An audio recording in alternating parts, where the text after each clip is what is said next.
사도행전 강의 오늘이 56번째입니다. 이제 에베소에서의 바울 사도 또 그 전도 여행팀의 사역이 이어지고 있습니다. 에베소에서는 제일 오래 머문 겁니다. 바울이 전도 여행을 하면서 해당에서만 2달, 또 두란노 소원에서 2년 동안 말씀을 가르치고 제자들을 세웠습니다. 또 말씀의 역사 속에 하나님은 주의 종을 통하여 당신의 표적과 기사를 행하셨습니다. 그리하여 주의 말씀이 더욱 힘있게 그 에베소 땅 가운데 증거되고 선포되어 갔습니다. 오늘 본문의 시작이죠. 21절에 이런 일이 있은 뒤에 그건 말씀드린 것처럼 주의 말씀이 주의 표적과 더불어서 말씀이 힘있게 증거되어 가고 그 안에서 결신의 열매, 그 마술사들이 마술책을 불에 불살라 버릴 정도로 그런 회개의 열매가 맺혀가던 바로 그때 그런 일이 있은 그 후를 말하고 있습니다. 21절과 22절을 제가 한 번 더 읽어보겠습니다. 이런 일이 있은 뒤에 바울은 마게도니아와 아가야를 거쳐 예루살렘으로 가기로 마음에 작정하고 나는 거기에 갔다가 로마에도 꼭 가보아야겠습니다 하고 말하였다. 그래서 자기를 돕는 사람들 가운데서 디모데와 에라스도 2 사람을 마게도니아로 보내고 자기는 얼마 동안 아시아에 더 머물러 있었다. 아멘. 바울은 이런 일이 있은 뒤에 마음에 작정을 하는데요. 한 가지 결심을 하는데요. 그게 뭐냐? 로마에도 가봐야겠다라는 것입니다. 마게도니아와 아가야를 거쳐서, 그러니까 이 빌립보, 우리에게 더 익숙한 지명 이름은 빌립보와 고린도를 거쳐서 2차 전도 여행을 했던 그 지역들, 그 공동체에 방문하고 난 다음에 그 다음에 이제 예루살렘에 들렀다가 그리고 그 후로는 로마에 가야겠다라는 작정을 합니다. 이제 이 계획은 이제 당시에 예루살렘에 기근이 들어가지고요. 바울이 고린도 등을 거쳐서 마게도냐와 고린도 등을 거쳐서 예루살렘 교회에 구제 헌금을 전달하죠. 또 그런 다음에 로마에 가리라. 이제 그 결심인데 이 사도행전은 앞으로 우리가 보게 되는 사도행전은 바울의 이 계획대로 어쨌든 더디 이루어지기도 하고 여러 가지 그야말로 우여곡절을 겪는데요. 어쨌든 그 뜻대로 되어져 갑니다. 왜냐하면 이것이 단지 바울 개인의 계획이 아니라 성령의 인도하심이기 때문입니다. 그리고 그 일을 진행해 갈 때 먼저 바울은 자신이 가기 전에 디모데와 에라스도를 보냅니다. 여러분, 그때는 뭐 인편이 아니고서는 사람을 보내지 않고서는 어떤 소식을 전달할 방법이 없었기 때문에 먼저 이들이 가서 마게도냐와 또 고린도로 가서 예루살렘 교회의 형편을 전달하는 거죠. 그게 기근이 들어가지고 아주 어렵게 됐다. 우리가 조금 우리의 마음과 정성을 모아서 우리가 사랑을 구제헌금을 좀 전달해야겠다. 그 준비토록 그 형편을 전달해서 준비토록 했습니다. 그런 다음에 바울이 가서 이제 그들에게 감사와 또 격려의 말을 전하고 또 책임자로서 이제 예루살렘 교회에 그들의 헌금을 전달하는 역할을 하는 거죠. 이 고린도후서 9장 3절에 보면 오늘 이 말씀을 더 이해하게 되는데요. 고린도후서 9장 3절에 보면 내가 이 형제들을 보낸 것은 먼저 이 형제들 누구죠? 디모데와 에라스도 보낸 것은 우리가 이 일로 여러분을 자랑한 것이 헛된 말이 되지 않게 하려는 것이고 내가 말한 대로 여러분이 준비하고 있게 하려는 것입니다. 라는 것입니다. 여러분, 이처럼 주의 일은 동력을 하는 겁니다. 그것이 우리 주님의 뜻이에요. 주님의 귀한 뜻입니다. 그리고 하나님이 일해 가시는 방식입니다. 하나님은 당신의 종을 불러서 혼자 일하지 않고 이처럼 동력해 가는 것을 기뻐하십니다. 여러분, 오늘 이 예배만 해도 우리 찬양팀들이 그죠? 뭐 식사도 제대로 못 하셨을 텐데 일찍 와서 최소한 1시간 전에 와서 이렇게 연습을 하고 섬기시고, 또 우리 방송팀에도 그죠? 뭐 사양팀은 그래도 앞에 있으니까 좀 보일 수 있지만 방송팀에서 우리 오늘 저녁에 희수 집사님 계신데 우리 희수 집사님 비롯해서 여러 지체들이 미리 이렇게 다 PPT도 만들고 섬겨주듯이, 그래서 우리가 함께 예배하듯이 얼마나 동력해 주셔서 감사한지 모릅니다. 바울이 그렇게 먼저 동력자들을 먼저 보내고, 그리고 바울은 에베소에 좀 더 머물러 있었습니다. 아마 그럴 만한 이유가 일이 있었기 때문이겠죠. 그런데 그때 에베소에 큰 소동이 벌어집니다. 이제 오늘 본문 다음 본문까지 봐야 하지만 정말 에베소 이 도성이 들썩들썩하는 큰 소동이 벌어집니다. 23절입니다. 23절. 그 무렵에 주님의 도 때문에 적지 않은 소동이 일어났다. 에베소에 소동이 일어났는데요. 무엇 때문에? 주님의 도 때문에 라는 것입니다. 어쨌든 표면적으로 본문이 밝혀주고 있는 이유는 에베소에 왜 적지 않은 큰 소동이 일어났냐? 주님의 도 때문입니다. 그런데 저는 오늘 이 말씀을 준비하고 묵상하면서 그런 생각을 해봅니다. 분명 주님의 도 때문에 일어난 소동인데 왠지 이 소동은 앞서 본문 21절에서 바울이 작정하죠. 바울이 결심하죠. 그것과도 연결되어 있지 않나라는 생각을 해봅니다.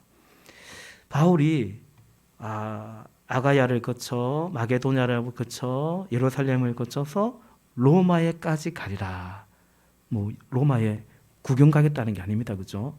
복음 전하러 가겠다라는 것입니다. 당시 모든 길은 로마로 통한다라고 했습니다. 그야말로 로마 제국인데요.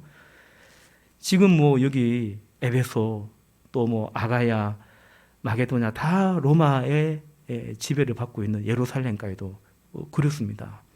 근데 그 제국의 심장이라고 할 수 있는 로마에 가겠다는 겁니다. 가서 복음을 전하겠다라는 결심을 바울이 했습니다. 그 결심과 그 작정한 것과 여기 에베소에서의 소동은 영적인 관점으로 볼 때 결코 간과할 수 없는 인과관계가 있다라는 것을 생각해 봅니다. 여러분, 바울의 계획, 바울의 작정, 바울의 삶이 말이죠. 그냥 바울 한 사람의 계획이고 그냥 바울 개인의 어떤 작심이고 인생이고 그게 아닙니다. 그는 주님의 부름받은 주의 종이기 때문에 바울의 삶은, 바울이 작심하고 바울이 계획하고 바울이 가고자 하는 그 길은 주의 일과 곧바로 연결되어 있다는 사실을 우리는 인정합니다. 바울의 고백 그대로입니다. 갈라디아서 2장 20절에서 우리가 잘 알듯이 바울이 그렇게 고백하죠. 이제 살고 있는 것은 내가 아닙니다. 그리스도께서 내 안에서 살고 계십니다. 라는 겁니다. 우리가 여러분 이중적입니다. 내가 사는 겁니까? 예수님이 사는 겁니까? 지금. 그죠? 이게 그렇습니다. 이제는 내가 사는 것이 아닙니다. 그리스도께서, 예수님께서 내 안에서 살고 계십니다. 그분이 나를 통하여 살아가지고 계십니다. 우리가 주를 힘입어 또 존재하고 살아가고 있는 것입니다. 포도나무에 가시니까 그렇죠. 분리되지 않습니다. 우리는 우리 열매 맺어 우리는 가시기 때문에 우리 열매 맺는 게 아닙니다. 포도나무이신 그분의 열매를 맺고 살아가는 것입니다. 여러분, 그래서 바울이 이런 작정을 하는 것은 그냥 바울 그 사람의 인생 이야기가 아니지 않습니까? 그렇죠? 사랑하는 성도 여러분, 하나님이 살아계십니다. 두 눈 시퍼렇게 뜨고 살아계십니다. 아멘이시죠? 근데요, 원수마귀도, 우리의 대적 원수마귀도 우는 사자처럼 두루 다니며 바지런하게 활동하고 있습니다. 이것이 영적인 실상이고 실체입니다, 여러분. 나는 이건 인정하기 싫어. 나는 하나님 살아계신 건 내가 믿을래. 마귀가 뭐 두루다니고 막 마귀가 활동하고 그건 나 뭐 안 믿을래. 그럴 수 없습니다, 여러분. 진리이신 하나님의 말씀이 그것이 우리가 지금 살아가고 있는 영적인 실체고 실상이고, 여러분 우리는 지금 그런 때를 살아가고 있습니다. 저 온수마귀를 우리 주님께서 다시 오셔서 천군 천사들과 더불어 다시 오셔서 무조경에 쳐넣기까지는 주의 성령이 우리와 함께 하시고 하나님이 살아계신 것처럼 온수마귀가 분명히 활동하고 있습니다. 그러므로 바울의 이 작정이 주님이 기뻐하시는 작정이라면, 내가 로마에까지 가서 복음을 전해야겠다라는 이 결심이 주님이 기뻐하시는 결심이라면, 아니 그의 결심이라기보다는 성령의 인도하심이라고 한다면, 여러분 주님이 기뻐하는 그 일은 온수마귀는 매우 싫어하는 일이라는 것을 우리는 알아야 됩니다. 그래서 사단이 그냥 있지 않는 것입니다. 해방하고 방해합니다. 적당히 하지 않습니다. 끈질기게 합니다. 그리고 로마에까지 가리라 했을 때 그 원수마귀의 시작이, 그 대적이 해방이 어디서부터 시작됐냐, 그 결심을 하고 있는 여기 에베소에서부터 이런 소동이 일어나는 것을 통해서 시작되는 것입니다. 여러분 그 관점에서 오늘 두 가지 말씀을 드리고 싶습니다. 이 관점에서 첫째는 이것이 바울의 삶만 그렇지 않다는 것을 꼭 기억하기를 바랍니다. 기억하기를 바랍니다. 우리 또한 여러분, 우리 또한 놀랍게도 이제 살고 있는 것은 내가 아닙니다. 그리스도께서 내 안에 살고 계십니다. 아멘이십니까? 그 신앙생활은 이것이 얼마나 자주 경험되고 느껴지고 그것이 이제 우리 신앙의 실체죠. 내가 사는 것이 아니고 내 안에 그리스도께서 살아계신다. 그러므로 여러분 바울의 삶을 통해서 주님이 일해 가셨듯이 우리를 통해서, 우리 삶을 통해서 주님이 일해 가십니다.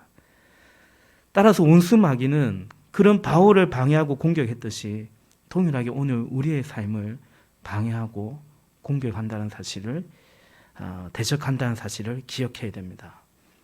우리나라가 지금 참 평화를 누리고 있는 것 같습니다. 그러나 아닙니다. 우리나라는 이 한반도는 엄연히 휴전 중이고 분단 국가이고, 그래서 한시라도 경계태세를, 국가 안보를 소홀히 해서는 안 되는 법이죠. 마찬가지로 우리 그리스도인의 영적 인식도 그렇다는 것을 기억해야 됩니다. 우리에게 이미 임한 하나님 나라이지만 아직 완성되지 않은 하나님의 나라입니다. 그래서 여러분 종종 말씀드리지만 우리는 이미와 아직 사이의 그 긴장 속에 우리는 이 땅에서 하나님의 나라의 백성으로, 이미 임한 하나님 나라의 백성으로 아직 완성되지 않은 그 나라를 갈망하고 소망하며 살아가는 것입니다. 그래서 여러분 그리스도인의 삶은 그냥 한마디로 영적 전쟁입니다. 이 사실을 분명하게 알고 그리고 우리가 유념해야 되는 거죠. 두 번째 여러분, 이 관점에서, 그런 점에서 여러분 오늘 우리는 무엇을 작정하고 있는지요. 오늘 바울이 작정한 것이 그러했고 그것이 원수마귀에게 굉장히 위협이 되었고 그래서 소동을 일으키며 이렇게 해방을 한다고 한다면 오늘 우리는 무엇을 작정하고 있는가, 어떤 길을 가고자 하고 무엇을 하고자 결심하고 있는가 좀 생각해 보았으면 좋겠습니다.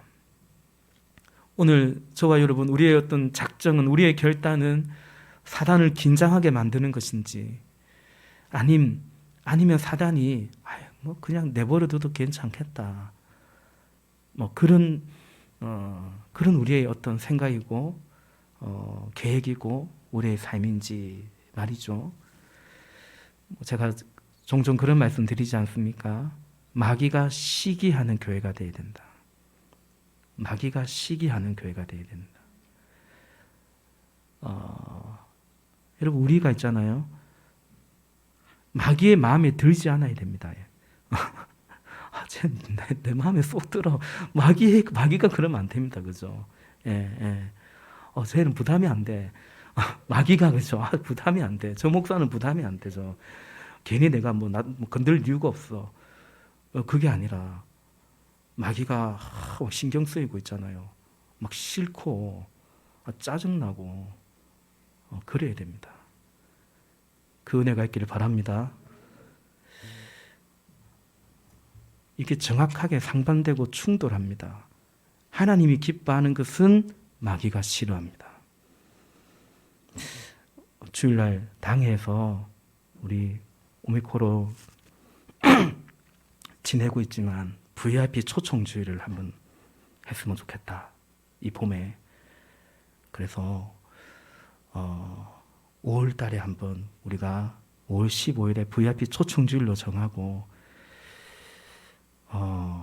정말 우리가 이번에 개인별로 또 목장별로 VIP를 한번 작정하고 정말 비신자 그리고 잃어버린 영혼 정하고 어디 뭐 교회 다니고 있는데 내 뭐 다른 뭐 교회 좀 알아볼래 이런 사람 말고요.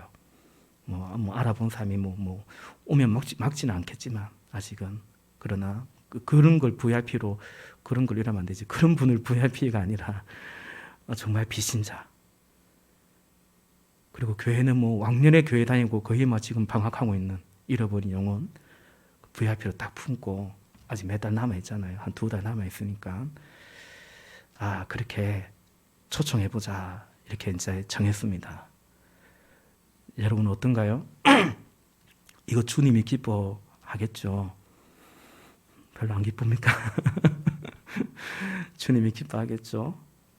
사단은 싫어하겠죠? 그래서 여러분 소동이 일어날 수 있습니다.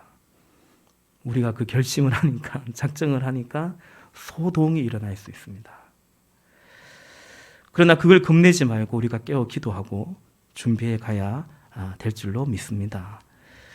여러분 그래서 우리가 살아가다가요 주의 뜻이 헷갈리면 좀 갈등이 있으면 뭐 제가 종종 말씀드리잖아요. 2가지 질문을 꼭 하시면 됩니다. 이거 누가 좋아하는 걸까? 누가 기뻐하는 걸까? 하나님일까? 원수 마귀일까? 그 생각하면요. 딱 그 질문 해보면 그리고 냉정하게 좀 겸손하게 딱 그렇게 질문하고 잠잠히 있으면요. 주의 뜻이 참 단순하고 선명해진다는 사실을 우리는 경험하게 될 것입니다. 제가 부족한 종이 목회를 해가면서도 목회적인 고민이 들 때에도 사실은 그 질문을 합니다. 이거 하나님이 기뻐하시는 걸까? 이거 사단이 원하는 걸까? 분별하는 거죠. 그래서 마음에 담을 거는 담고 숙고하고 궁리하고 묵상하고요. 그러나 쳐내야 될 것은 쳐내는 거죠. 괜히 그거 마음에 담지 않고 쳐내고 그게 마음대로 잘 안 되니까 또 엎드리고 기도하고 이렇게 분별하는 것이 중요합니다. 어떤 말을 들었을 때도 그 말을 다 담으면 안 됩니다. 분별해서 이건 쳐내야 될 말인지 이거는 내가 받아들이고 때로는 내 마음에 힘들어도 이건 내가 충고로 받아들이고 하나님의 엎드리고 그렇게 갈 것인지 아니면 어떤 말도 이 말은 내가 담을 필요가 없는 말이다. 이거 거짓 메시지다. 분별이 필요하죠. 여러분 이처럼 에베소의 소동은 바울의 작정과 관련이 깊다. 저는 그렇게 생각이 듭니다. 두 번째 에베소의 이 소동의 이유는 본문에서 말씀하시는 그대로 주님의 도 때문입니다. 이제 그 발단은 데메드리오라고 하는 은장이 그러니까 은으로 뭘 만드는 사람입니다. 은세공업자죠. 이 발단은 그 사람인데 우리 24절부터 27절까지 한 번 더 교독해서 봉독해 보십시다. 제가 24절 읽겠습니다. 데메드리오라고 하는 은장이가 은으로 아데미 여신의 모형 신전들을 만들어서 직공들에게 적지 않은 돈벌이를 시켜주었다. 그가 직공들과 이런 일에 종사하는 사람들을 모아놓고 말하였다.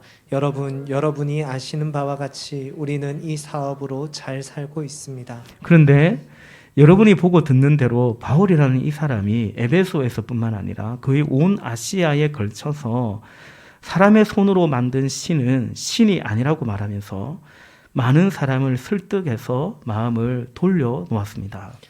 그러니 우리의 이 사업이 명성을 잃을 위험이 있을 뿐만 아니라 위대한 아데미 여신의 신전도 무시당하고 또 나아가서는 온 아시아와 온 세계가 숭배하는 이 여신의 위신이 땅에 떨어지고 말 위험이 있습니다. 아멘. 여러분, 쉽게 말해서 그냥 이런 얘기입니다. 이들이 신전이나 신상을 만들어서 먹고 사는 사람들입니다. 우상을 만들어서 먹고 사는데 그걸로 이전 개역 개정에 보면 풍족하게 살았다고 되어 있습니다. 25절 하반부에 세 번역으로는 이렇게 되어 있죠. 우리는 이 사업으로 잘 살고 있습니다. 근데 바울이 그런 거 우상이다라는 거예요. 헛된 거다. 그 버리라. 그렇게 하는 거죠. 26절에 보니까 바울이라는 이 사람이 에베소뿐만 아니라 거의 온 아시아에 걸쳐서 사람의 손으로 만든 신은 신이 아니라고 말하면서 많은 사람을 설득해서 마음을 돌려놓았다라는 것입니다. 그러니까 이 사람들이 주문이 안 들어오는 거예요.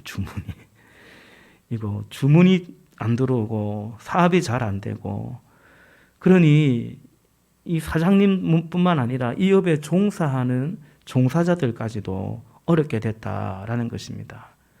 그 얼마나 딱 하나로 뭉치기 좋은 겁니까? 그래서 이들이 굉장한 위기감을 이제 느낀 거죠. 그 말입니다, 여러분. 제가 최근에 계속 그런 말씀 좀 반복해서 드리는 것 같아요. 오늘 설교의 제목처럼 주님의 도를 배우고 주님의 길로 행하리. 우리 아까 찬양도 했습니다. 그죠? 미가서 4장 2절의 말씀인데요. 주님의 도는 곧 주님의 길이다라는 것입니다. 주님의 도를 배우고 그 도를 배우는 것에서 끝이 나는 것이 아니라 그 도가, 그러니까 그 말씀이 지시하는 길로 가야 된다, 행해야 된다라는 말씀입니다. 요즘 이제 묵상하고 있고 또 새벽에 우리가 같이 살펴보는 야고보서에서는 이것을 두고 뭐라고 말합니까? 행함이 있는 믿음이다라고 말하죠. 뭐 어려운 말이 아닙니다. 행함이 있는 믿음. 그런데 제가 새벽에도 그런 말씀 드렸죠.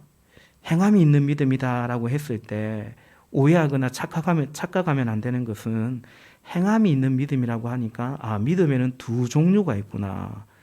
행함이 있는 믿음이 있고 행함이 없는 믿음이 있구나. 그러니까 둘 다 믿음인데 하나는 행함이 있는 믿음이고 하나는 행함이 없는 믿음이구나. 그게 아니라 여러분, 모름지기 믿음이란, 행함이 없는 믿음이란 없는 거라는 거죠.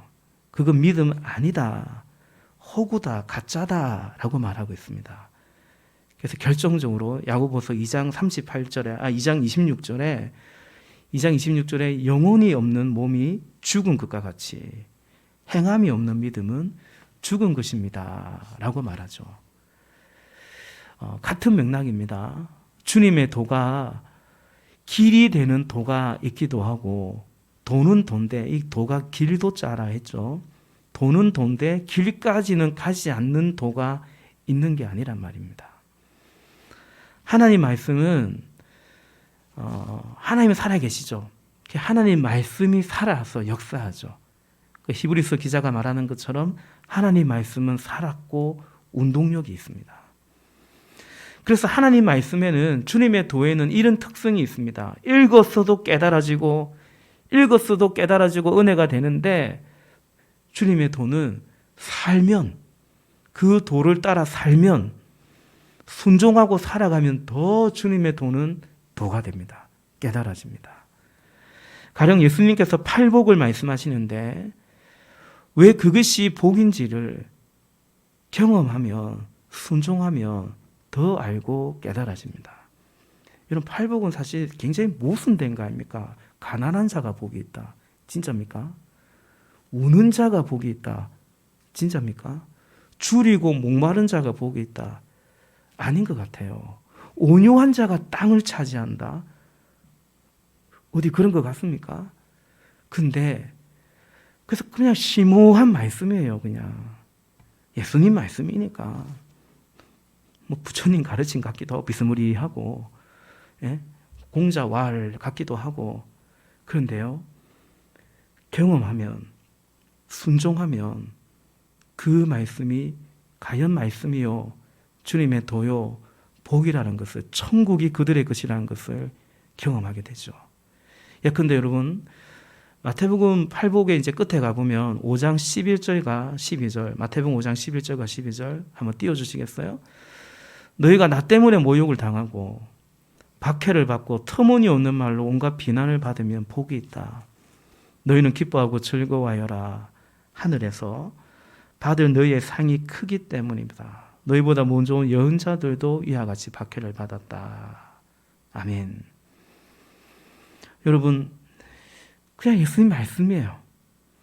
우리가 나 때문에 예수님 때에는 모욕을 당하고 박해를 받고 비난을 받고 그러지 않으면, 그리고 그랬을 때 참는 게 아니라 막 그냥 막 싸우고 대로 갚아버리고 이러면, 그러면 복이 있다라는, 그 선지자들도 그랬는데 선지자가 받는 상을 받는 건데, 주님이 오늘 그렇게 말씀하시는 건데 이것이 경험되면요, 그렇습니다. 여러분 예수님 말씀은 한 구절도 우리와 상관없는 말씀이 없습니다. 아닌 게 없습니다. 그것이 주님의 도에서 길까지 가면 훨씬 더 그렇게 됩니다. 정말 그렇습니다. 이 말씀 하나하나가 주님의 도이고 그래서 내가 살아가는 나의 길이라는 것을 우리가 사실은 순종할 때 훨씬 더 경험하게 됩니다. 그리고 누가복음 6장 38절에 예수님이 이렇게 말씀하시죠. 남에게 주어라. 그리하면 하나님께서도 너희에게 주실 것이니 대를 누르고 흔들어서 넘치도록 후하게 되어서 너희 품에 안겨주실 것이다 말씀하십니다. 이 말씀도 그렇지 않을까요, 여러분? 남에게 주어라라는 것입니다. 주면 하나님께서 너희에게 주실 것인데 막 누르고 막 이빨 누르고 흔들어서 넘치도록 후하게 너희 품에 안겨주실 것이다 라는 것입니다. 여러분, 이 말씀도 경험되는 말씀입니다. 근데 누가 경험할까요? 주는 자가 경험하죠. 그래서 사도들이 예수님의 이 말씀을 가리킨 것 같아요. 예수께서 말씀하시되 주는 자가 복이 있다 말씀하셨습니다. 제가 간증하고 싶지만, 근데 뭐 내가 남에게 준 얘기를 하는 것 같아서 그냥 간증하지 않고자 않으려고 하는데요.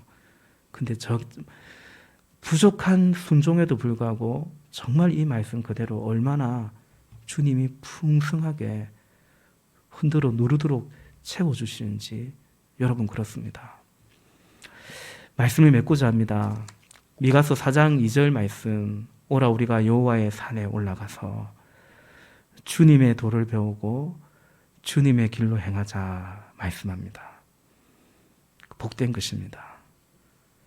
오늘 주님의 도 때문에 이렇게 소동이 일어납니다. 근데요, 그게 정상입니다. 다만 우리는 이처럼 부정적인 소동이 일어날 게 아니라 사도들, 주의 종들처럼 이런 소동을 일으키는 자가 되기를 축복합니다. 여러분, 주님의 도는 곧 우리를 이끄시는 주님의 길입니다. 예수님 그분 자체가 길이고 진리요 생명이죠. 그래서 예수님이 나를 따라오라고 하지 않습니까?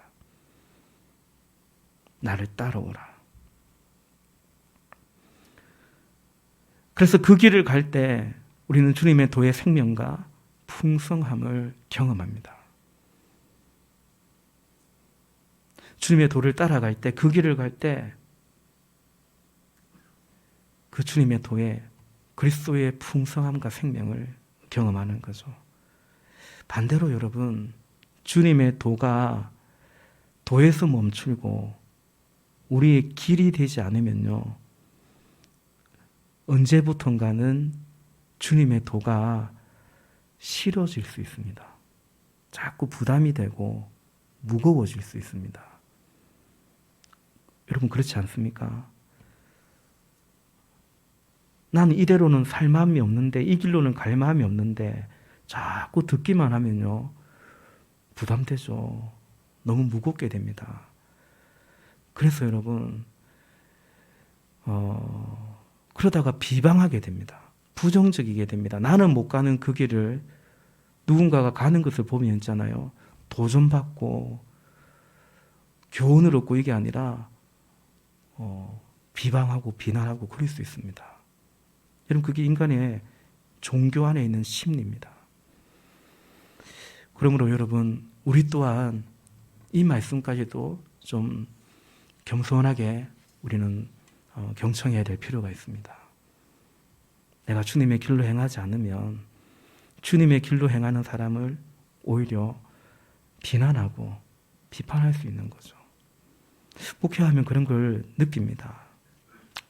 마지막으로 여러분, 주님의 길로 행해야 되는데, 주님의 도를 배우고 주님의 길로 행해야 되는데, 한 가지 팁을 좀 드리고자, 영업 비밀인데 한 가지 팁을, 특별히 오늘 이 코로나 속에서도 오늘 예배에 오신 여러분에게 제가 오늘 이 팁을 전해주지 마십시오, 이런 말로 계시기 바랍니다. 어떻게 우리가 주님의 도를 배우고 주님의 길로 행할 수 있냐, 그것을 그래도 수월하게 용이하게 갈 수 있냐, 여러분 공동체 생활을 잘 하시면 됩니다. 목장 생활을 잘 하시면 됩니다. 뭐 그런 얘기를 하십니까? 비밀인데, 다른 열심 내기보다 공동체 안에서 여러분 함께 동참하고 작은 일에 순종하고 충성하면 그러는 지체들은요 잘 자라갑니다. 잘 자라가고요, 그리고 주님의 길로 행하는 복을 누리게 되는 것입니다. 우리가 너무 어렵게 생각하고 대단하게 생각할 것이 아닙니다. 가령 여러분, 사순절을 맞아서 우리 사순절 아니어도 우리가 평소에도 말씀을 가까이 해야겠죠. 그런데 사순절이기도 하니 우리가 신약 성경을 또 올해부터 3번역으로 바꾸기도 했으니 한번 같이 통독해보자. 꼭 같이 해야 되는 거 아니죠. 혼자도 얼마든지 할 수 있죠. 근데 혼자 하는 것보다는 같이 하면 더 유익이 되고 도움이 되니까 같이 해보자.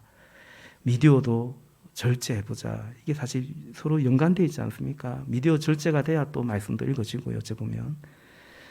그리고 우리의 식사나 혹은 간식도 좀 절제해서 그것으로 저 방글라데시에 이 엄마가 못 먹어서 젖이 안 나와요. 분유도 없어요.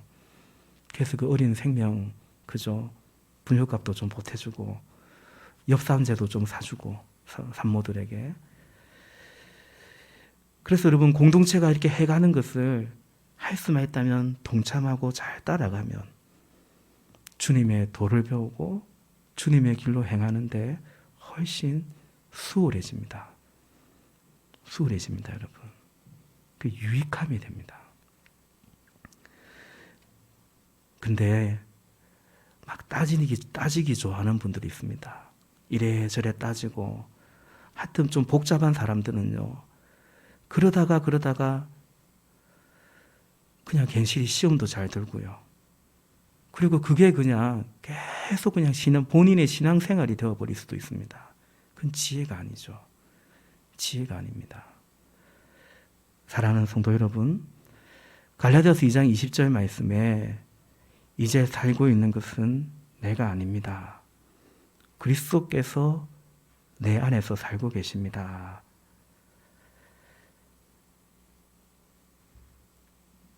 그 안에서 여러분, 오늘도 주님의 도를 우리가 듣고 또 배우고 그 주님의 길로 행하는 저와 여러분 우리 모두가 될 수 있기를 축복합니다. 주님께서 우리의 길과 진리이고 생명이십니다. 그분이 우리와 함께 하심을 믿습니다. 기도하겠습니다.